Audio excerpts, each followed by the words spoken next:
महाराष्ट्र केसरी नागठाणे मैदानाचा गट क्रमांक 42 सुटला आहे. गट क्रमांक 42मध्ये आज आपल्याला मोहिल शेठ धुमाळ यांच्या धावण्यातील वादळ आपला पळताना दिसला. आज गट क्रमांक 6मध्ये महाराजची हार झाली, परंतु त्याचा छोटा भाऊ बाकासूरचा छोटा भाऊ वादळ मित्रांनो आज या गट क्रमांक 42मध्ये गटपात झाला आहे. खूप सुंदर असा स्पीड लागला गाडीला, बघताय पायरासुद्धा टॉप होता आणि खूप सुंदर अशी गाडी पळली वादळची.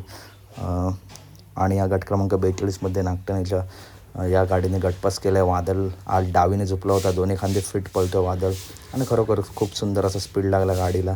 तर अपडेट आवडली असेल तर नक्की व्हिडिओ लाईक करा, चॅनलला सबस्क्राईब करा, कारण बैलगाडी क्षेत्रातील अशा टॉप अपडेट नेहमी आपल्या चॅनलवरती येत असतात. त्यामुळे चॅनलला सबस्क्राईब करा, व्हिडिओ लाईक करा आणि व्हिडिओ जास्तीत जास्त शेअर करा. धन्यवाद मित्रांनो. भेटूया पुढच्या व्हिडिओमध्ये अशाच अपडेटसाठी.